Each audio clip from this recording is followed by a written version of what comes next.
श्री सीताराम चंद्राभ्याम नमः। बालकांड 76वां सर्ग। श्री राम का वैष्णव धनुष को चढ़ाकर अमोघ बाण के द्वारा परशुराम के तपह प्राप्त पुण्य लोकों का नाश करना तथा परशुराम का महेंद्र पर्वत को लौट जाना। दशरथ नंदन श्री रामचंद्र जी अपने पिता के गौरव का ध्यान रखकर संकोचवश वहां कुछ बोल नहीं रहे थे, परंतु जमदग्नि कुमार परशुराम जी की उपर्युक्त बात सुनकर उस समय वे मौन न रह सके। उन्होंने परशुराम जी से कहा, भृगुनंदन ब्राह्मण, आपने पिता के ऋण से उऋण होने की, पिता के मारने वाले का वध करके वैर का बदला चुकाने की भावना लेकर जो क्षत्रिय संहार रूपी कर्म किया है उसे मैंने सुना है और हम लोग आपके उस कर्म का अनुमोदन भी करते हैं। भार्गव, मैं क्षत्रिय धर्म से युक्त हूँ, इसलिए आप ब्राह्मण देवता के समक्ष विनीत रहकर कुछ बोल नहीं रहा हूँ, तो भी आप मुझे पराक्रमहीन और असमर्थ सा मानकर मेरा तिरस्कार कर रहे हैं। अच्छा, अब मेरा तेज और पराक्रम देखिए। ऐसा कहकर शीघ्र पराक्रम करने वाले श्री रामचंद्र जी ने कुपित हो परशुराम जी के हाथ से वह उत्तम धनुष और बाण ले लिया, साथ ही उनसे अपनी वैष्णवी शक्ति को भी वापस ले लिया। उस धनुष को चढ़ाकर श्री राम ने उसकी प्रत्यंचा पर बाण रखा। फिर कुपित होकर उन्होंने जमदग्नि कुमार परशुराम जी से इस प्रकार कहा, भृगुनंदन, आप ब्राह्मण होने के नाते मेरे पूज्य हैं तथा विश्वामित्र जी के साथ भी आपका संबंध है। इन सब कारणों से मैं इस प्राण संहारक बाण को आपके शरीर पर नहीं छोड़ सकता।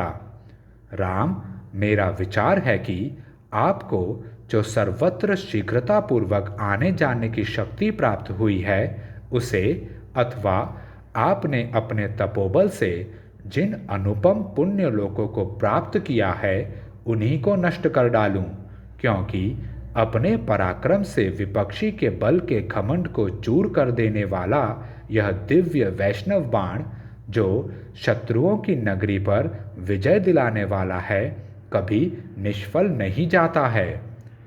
उस समय उस उत्तम धनुष और बाण को धारण करके खड़े हुए श्री रामचंद्र जी को देखने के लिए संपूर्ण देवता और ऋषि ब्रह्मा जी को आगे करके वहां एकत्र हो गए।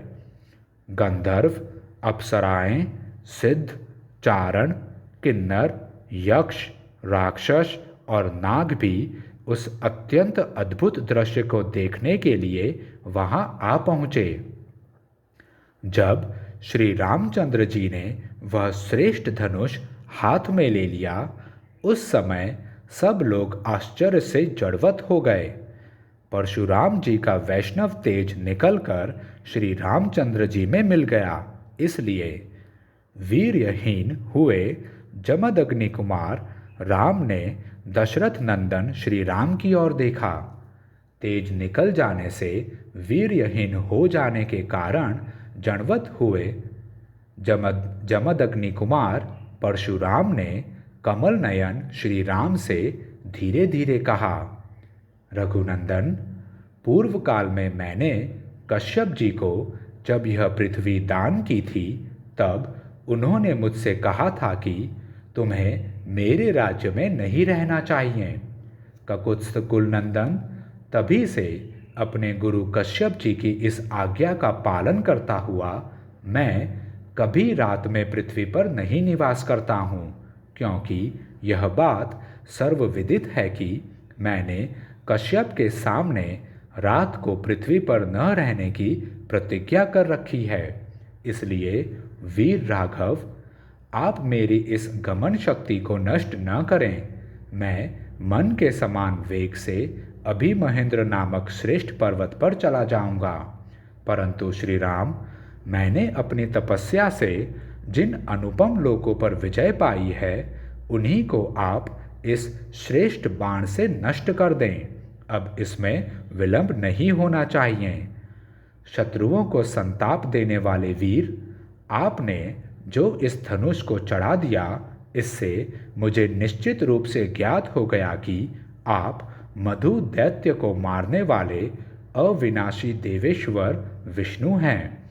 आपका कल्याण हो। ये सब देवता एकत्र होकर आपकी ओर देख रहे हैं। आपके कर्म अनुपम हैं। युद्ध में आपका सामना करने वाला दूसरा कोई नहीं है।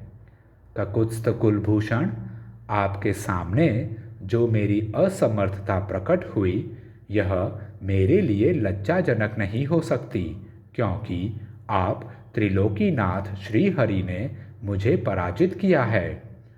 उत्तम व्रत का पालन करने वाले श्री राम, अब आप अपना अनुपम बाण छोड़िए। इसके छूटने के बाद ही मैं श्रेष्ठ महेंद्र पर्वत पर जाऊंगा।